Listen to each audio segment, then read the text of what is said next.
factores que se dan y que inciden en la caída de Morelos es que no logra convencer a todos, a pesar de que era tan brillante, a pesar de su popularidad, porque fue un general tremendamente importante, a pesar de su genio, y que demostró ser capaz de enfrentar a los ejércitos realistas, no lo logró del todo.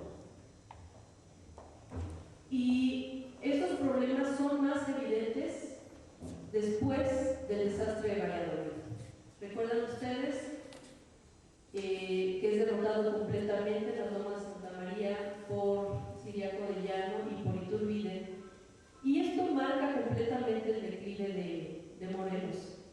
Y Morelos intenta rehacer su ejército, pero ya está muy golpeado, está cansado, está tremendamente acosado, y esto hace que Morelos piense que tiene que reducir todavía más o hacer más dinámicas sus huestes. Es decir, que la forma de hacer la guerra se va transformando. Entonces, esto lo captan muy, muy bien sus subalternos. Me refiero a Nicolás Bravo, a Guerrero, a Guadalupe Victoria, a todos estos hombres que después van a sobresalir. Y esto lo están captando. ¿Y para qué le sirve a Morelos haber logrado un dominio bastante amplio de un territorio que abarcaba los estados de Oaxaca, de Guerrero, de Michoacán, del Estado de México, de Morelos y un pedacito de Jalisco? En fin, esto hace que todos estos hombres conozcan el territorio y se comiencen a situar. Entonces, hacia el final, hacia 1815, estos hombres están casi ya todos posicionados.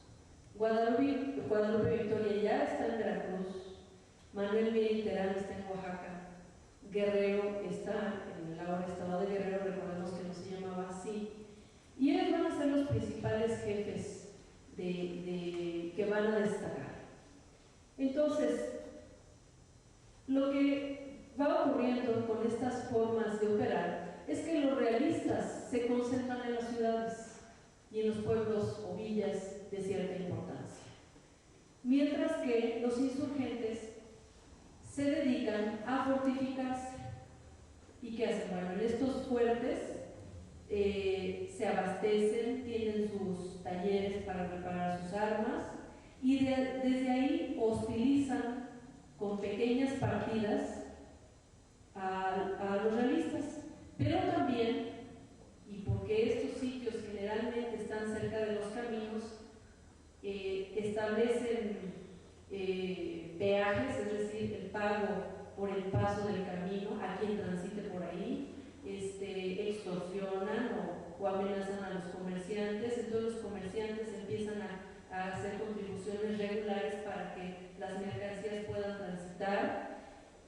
También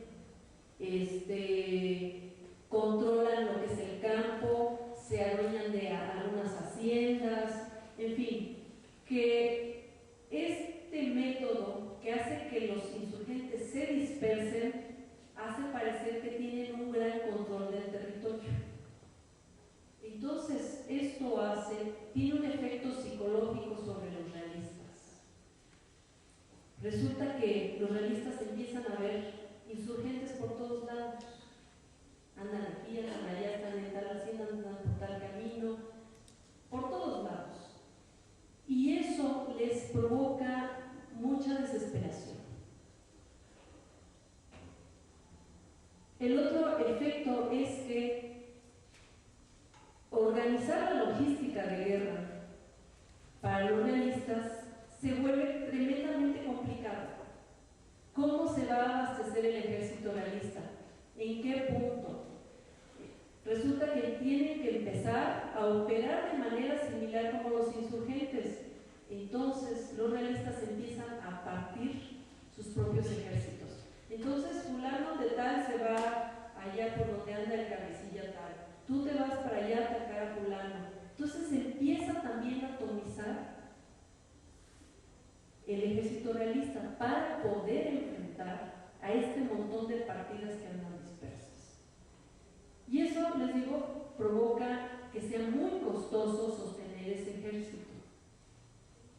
Ahora, los ejércitos realistas, al contrario de lo que se cree, que estaban siempre bien pertrechados, que estaban bien alimentados, pues no siempre lo estuvieron.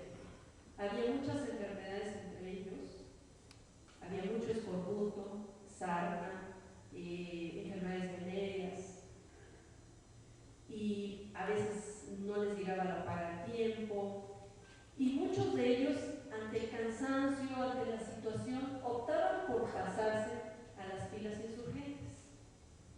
Eso podría tener algunas ventajas, y esta es otra de las cosas, de las consecuencias que hay de esta dinámica. Se forman muchos bandoleros, hay muchos grupos de bandoleros. El bandolerismo afloró de una manera impresionante. Grupos de insurgentes, entre comillas, que vieron que el modo de vida estaba pues en andar en pequeñas partidas y asaltar y robar y vejar a quien se dejara. Entonces esto podría tener sus recompensas, ¿no? Entonces algunos jefes llamados insurgentes pues a veces optaban por no obedecer o no apegarse a sus jefes para emprender mejor campañas de robo y violaciones, y vayan ustedes a saber todo lo que se podía hacer, ¿no? El otro efecto, y este es un efecto también psicológico sobre los propios insurgentes, es que eran capaces de derrotar a los realistas. Y digo efecto porque no era real, así que no eran realistas, ¿verdad? Literalmente.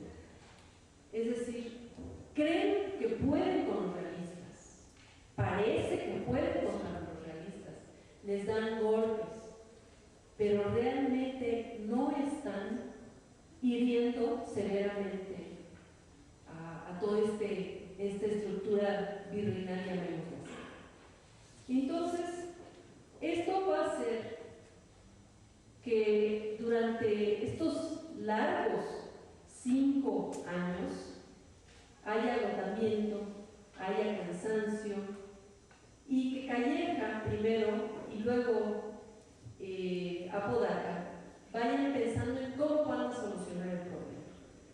Morelos, ya saben ustedes, fue capturado a fines de 1815, y en sus declaraciones, durante el juicio que le hacen, que le preguntan todo, y él también en descargo de su conciencia, recuerden que él confiesa todo, porque además de que lo están ahí combinando, atosigando, y toda clase de tortura, sobre todo de tipo moral, psicológico, pues Morelos hace una descripción del estado de las fuerzas que le había estado, que él conocía